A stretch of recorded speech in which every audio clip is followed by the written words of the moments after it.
네. 아, 은혜 가운데 지냈습니까? 오늘 어제와 똑같은 본문 말씀 가지고 함께 말씀을 나눕니다. 어, 창세기 15장 말씀 되겠습니다. 어제 본문 말씀을 읽어 드렸기 때문에 오늘 바로 말씀을 나누도록 하겠습니다. 제목은 아브라함처럼 복받는 길. 우리가 어떻게 살아야, 어떻게 행동해야 아브라함처럼 그런 복을 받을 수가 있을까, 은혜를 누릴 수 있을까라는 것입니다. 어제는 제가 한 가지 말씀을 드렸습니다. 그게 뭐였죠? 예배죠.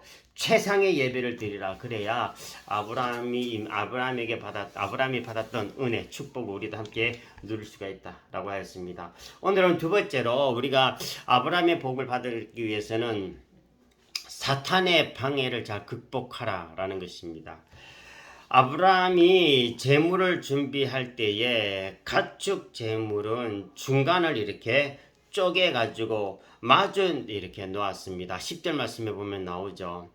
재물의 중간을 쪼개는 관습은 고대에 언약을 맺을 때, 약속을 맺을 때에 보통 하던 관습입니다. 우리는 약속 맺을 때, 부동산 뭐 이렇게 약속 맺을 때 어떻게 하죠?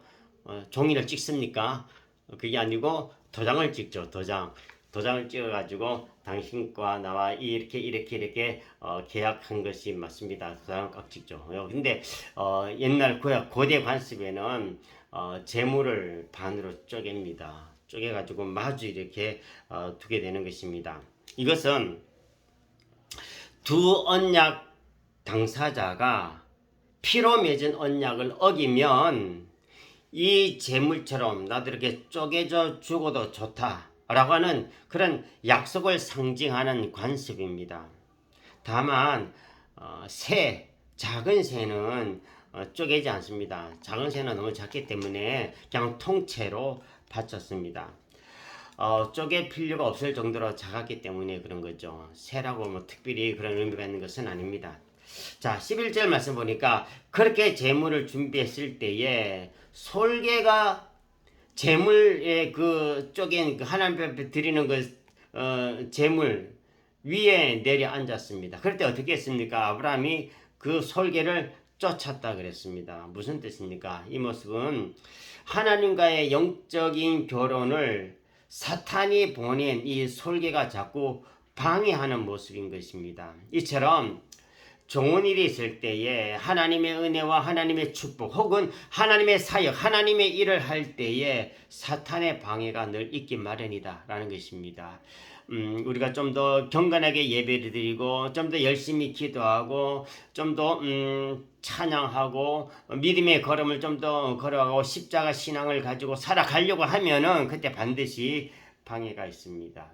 사탄이 그냥 구경만 하고 있지 않다는 것입니다. 십자가의 신앙의 길을 걸어가지 못하도록 사탄이 반드시 넓은 길을 보여줍니다. 사람이 많이 가는 길을 보여줍니다. 편하고 안이한 길을 보여준다는 것입니다. 이때에 우리가 믿음의 무장을 잘 해야 되겠죠. 특별히 겸손, 나 자신을 드러내지 아니하고 겸손한 마음, 하나님이 주신 마음을 가져야 되는 것입니다. 세 번째로 아브라함처럼 그런 복을 받기 위해서는 축복의 약속을 꽉 붙들어라 라는 것입니다. 12절 말씀 보니까 해가 질 때에 아브라함에게 깊은 잠과 더불어서 큰 흑암과 두려움이 임하게 되어졌습니다. 13절과 16절에 그때 환산 중에 하나님이 나타나서 아브라함의 후손이 400년 동안 애굽에서 노예 생활을 하다가 큰 재물을 가지고 4대 만에 가나안 땅으로 돌아오게 될 것이다 라고 하는 앞으로 일어날 일들에 대해서 가르쳐 주십니다. 그리고 17절 말씀 보니까 그 다음에 연기가 나는 화로가 보이면서 타는 횃불이 쪼갠 고기 사이로 이렇게 지나갔습니다. 고대에 맹약을 맺을 때에 재물 사이로 이와 같이 당사자 둘이 함께 이렇게 걸어가는 것입니다. 아브라함이 준비한 재물 사이로 타는 횃불이 지나간 것은 고대에 언약 맺는 의식을 상징하는 것으로 나타내 보여주는 것입니다. 그날에 하나님께서 아브라함과 이렇게 언약을 맺으면서 축복의 약속을 한 가지 주었습니다. 그게 뭡니까? 하나님이 아브라함과 더불어서 이 가나안 땅을 후손들에게 주겠다라고 하는 언약을 세우십니다. 아브라함에게 주어진 축복 언약은 지금 내게도 똑같이 주어졌습니다. 이 축복 언약을 믿음을 가지고 꽉 붙잡아야 한다라는 것입니다. 그와 더불어 하나님과 교회 앞에서 했던 그 신실한 다짐과 약속도 내가 힘써 지켜야 한다라는 것입니다. 믿음은 있잖아요. 믿음은 내가 몇 단계 제자 훈련을 잘 받는다고 해서 믿음이 커지는 것이 아닙니다. 믿음은 성경 몇 번 읽고 또 내가 신앙의 경륜이 이렇게 좀 늘어나고 그렇다고 해가지고 자동적으로 믿음이 성장한다. 그건 아니라는 것입니다. 믿음은 하나님과 맺은 약속을 내가 하나하나 지킬 때에 믿음이 조금씩 자라가는 것입니다. 하나님과 맺은 약속은 생각지도 않고 다른 거 이렇게 했다고 해가지고 믿음이 물론 그것도 믿음이 있어야 그것도 그런 생활을 할 수 있는 것이겠지만 우리 믿음이 더욱더 성숙하고 건강하게 자라기 위해서는 하나님과 맺은 약속을 잘 지켜야 한다라는 것입니다.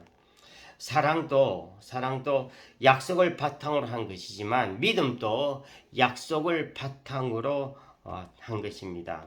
환난 중에서도 믿음을 포기하지 않냐고 참고 인내하면서 하나님과 맺은 약속을 하나하나 이룰 때에 믿음도 자라게 되어지고 하나님의 은혜도 부어지고 또 그 약속을 잘 이룰 수 있도록 하나님께서 성령으로 역사해 주시는 것입니다. 하나님은 고난과 소외 중에서도 상처를 받지 아니하고 또 씩씩하게 살아가는 성도들의 그 성도들을 매력적으로 보고 계신다라는 것입니다. 인생은 있잖아요. 인생은 꽃이 아니고 열매로 승부를 거는 것입니다. 우리 인간은 있잖아요. 꽃을 보죠. 와, 아름답다, 멋있다, 잘할 것 같다. 외모를 보는 거예요. 꽃을 봅니다. 그런데 인생은 꽃이 아니고 열매라는 것입니다. 열매가 뭔가? 인생에 어떤 흔적을 남겼는가? 열매가 있어야 되는 것입니다. 아무리 아름다워도 열매가 없으면 헛된 삶인 것입니다. 허무한 삶인 것입니다. 믿음의 열매가 있습니까? 성령의 열매가 있습니까? 예수님을 믿은 지 10년, 20년이 되어졌는데 아무런 열매가 없어요. 헛되게 생활한 것이죠. 믿음의 열매를 봐야 되는 것입니다. 하나님은 하나님이 어떻게 보시느냐에 대해서 우리가 승부를 걸고 열심히 신앙의 걸음을 걸어가야 됩니다. 눈에 보이는 것으로 인생 승부를 걸면 안 되는 것입니다. 어떤 일에 실패해서도 너무 낙심할 거 없다는 것입니다. 좌절할 거 없습니다. 그저 있는 곳과 주어진 현실에서 믿음을 가지고 씩씩하게 걸어가시기 바랍니다. 그런 믿음을 보이면 하나님께서 반드시 합력하여 선을 이루어 주실 것입니다. 오늘의 어려움이 있다 해가지고 너무 낙심하고 절망하지 아니했으면 좋겠습니다. 어려움이 있어도 믿음을 가지고 예수님 사랑하는 마음으로 한 걸음씩 어려움을 딛고 이겨나가면 반드시 좋은 날이 올 것입니다. 네 번째, 축복받을 준비를 하라는 것입니다. 축복 약속을 꽉 붙드는 것도 중요하지만 거기서 끝나지 마시고 축복받을 준비를 능동적으로 하라는 것입니다. 가끔 어려운 형편에 처해도 늘 긍정적으로 생각하고 믿음으로 말을 하는 것이 중요합니다. 성도의 어려움에는 반드시 하나님의 선한 뜻이 있습니다. 우리 성도의 어려움이 하나님께서 그래 너 한번 고생해봐라, 너 한번 고통당해봐라, 그런 마음으로 우리들에게 어려움을 주는 것은 아니라는 것입니다. 반드시 하나님의 선하신 계획이 있습니다. 왜 이 같은 어려움을 나에게 허락하셨는가? 그것을 이 시기를 잘 이겨나가면 반드시 하나님의 그 목적, 선하신 일들이 보이는 것입니다. 때로 나의 기도가 아무런 변화를 일으키지 못하는 것처럼 느껴질 수가 있어요. 그렇게 기도하는데도, 그렇게 간구하는데도 삶에 아무런 변화가 없는 것처럼 그렇게 느껴질 때도 있습니다. 열심히 예배를 드리는데도 은혜의 단비가 내리지 아니하는 것처럼 보일 수도 있습니다. 그래도 낙심하지 말고 절망하지 말고 끝까지 기도하고 예배의 삶, 믿음의 걸음을 걸어가시기 바랍니다. 엘리야를 한번 보시기 바랍니다.